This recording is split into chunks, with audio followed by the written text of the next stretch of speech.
Nabi Harun adalah saudara dari Nabi Musa alaihissalam. Kisah Nabi Harun tidak terlepas dari kisah Nabi Musa alaihissalam. Nabi Harun diutus untuk berdakwah ke negeri Mesir dan mengajak kaum Bani Israel menyembah Allah Subhanahu wa Ta'ala. Nabi Harun dan Nabi Musa ini adalah keturunan keempat dari Nabi Yakub alaihissalam yang tinggal di Mesir sejak Nabi Yusuf berkuasa di Mesir. Nabi Harun lahir pada tahun 1534 sebelum Masehi di Mesir dan berdakwah di Sinai, Mesir. Nabi Harun adalah Muhammad al-Wasfi, istrinya bernama Ayariha. Nabi Harun adalah putra dari Imron ibni Quhat, ibni Lawi, ibni Yakub, ibni Ishak, ibni Ibrahim. Sedangkan Ibnu Harun adalah Yukabid, saudara perempuan Quhat dan bibi dari Imron sendiri. Dari Imron, Yukabid melahirkan 3 orang anak, yakni 1 perempuan yang bernama Maryam dan 2 laki-laki yang bernama Harun dan Musa. Lawi merupakan saudara satu ayah dari Nabi Yusuf alaihissalam. Lawi bersama saudara-saudaranya yang lain serta sekeluarga masing-masing bersama Nabi Yakub diajak pindah oleh Nabi Yusuf dari Madian ke Mesir. Keluarga besar Nabi Yakub alaihissalam itulah generasi pertama Bani Israel yang menetap di Mesir. Allah Subhanahu wa Ta'ala dengan mengutus Nabi Harun sebagai pendamping Nabi Musa alaihissalam dalam dakwah menyebarluaskan agama Islam. Dikisahkan bahwa Nabi Musa alaihissalam tidak begitu fasih dalam berbicara karena kekakuan pada lidahnya. Maka daripada itu Nabi Musa berdoa kepada Allah Subhanahu wa Ta'ala untuk dijadikannya Nabi Harun alaihissalam sebagai seorang nabi, kakak kandungnya sekaligus sebagai teman dalam dakwahnya. Tugas dari Nabi Harun alaihissalam adalah dalam hal ini sebagai juru bicara Nabi Musa yang tidak fasih dalam berbicara. Nabi Harun akhirnya mendapat wahyu dari Allah Subhanahu wa Ta'ala dan keduanya berdakwah bersama-sama. Kemudian Nabi Harun dan Nabi Musa berangkat menuju istana Fir'aun untuk menyerukan jalan kebenaran.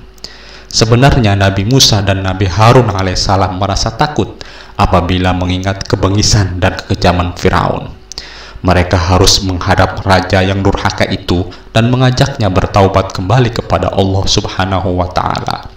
Namun rasa takut itu segera dihapus oleh Allah Subhanahu wa Ta'ala yang mengabarkan jaminan keselamatan bagi keduanya, bahwa mereka berdua akan dijaga dan dipelihara oleh Allah Subhanahu wa Ta'ala yang maha kuasa dan maha melihat.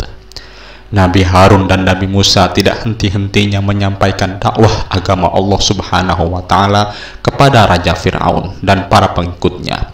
Namun Fir'aun yang sombong itu tetap saja dalam pendiriannya hingga ia tewas ditenggelamkan oleh Allah Subhanahu wa Ta'ala di Laut Merah. Pada saat Nabi Musa ke Bukit Turi Sina, Nabi Harun tidak dibawa oleh Nabi Musa ke Bukit Turi Sina. Nabi Harun bertugas memimpin Bani Israel selama ditinggal oleh Nabi Musa. Nabi Harun alaihissalam seorang dirilah yang menghadapi Samiri, sebagian Bani Israel yang mau menerima ajakan Samiri untuk menyembah patung anak sapi. Ketika Nabi Musa turun dari Bukit Turi Sina, ia terkejut kaumnya telah tersesat oleh Samiri itu. Mereka berpesta pora dan menyembah patung anak sapi yang terbuat dari emas. Nabi Musa pun menegur saudaranya, yakni Nabi Harun yang telah dititipi agar menjaga umatnya.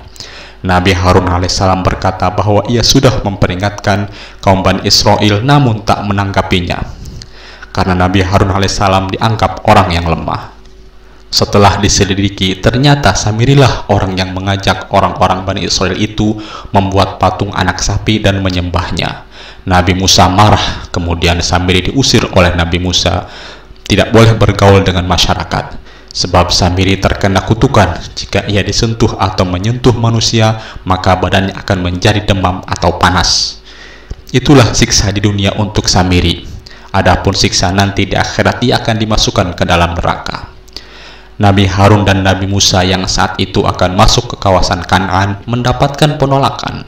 Mereka akhirnya menuju suatu daerah hingga sampai di Gunung Hor, di kawasan perbatasan Edom. Sesuai perintah Allah, Nabi Harun dan Nabi Musa mendaki gunung tersebut bersama El-Azhar, putra Nabi Harun. Di puncak Gunung Hor, Gunung Nebu, Yordania itulah Nabi Harun wafat. Nabi Harun wafat pada usia 123 tahun pada tahun 1408 sebelum Masehi. Makam Nabi Harun terletak di Gunung Hor, Yordania, atau dikenal dengan Jabal Harun.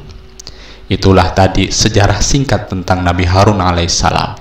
Semoga bermanfaat. Assalamualaikum warahmatullahi wabarakatuh.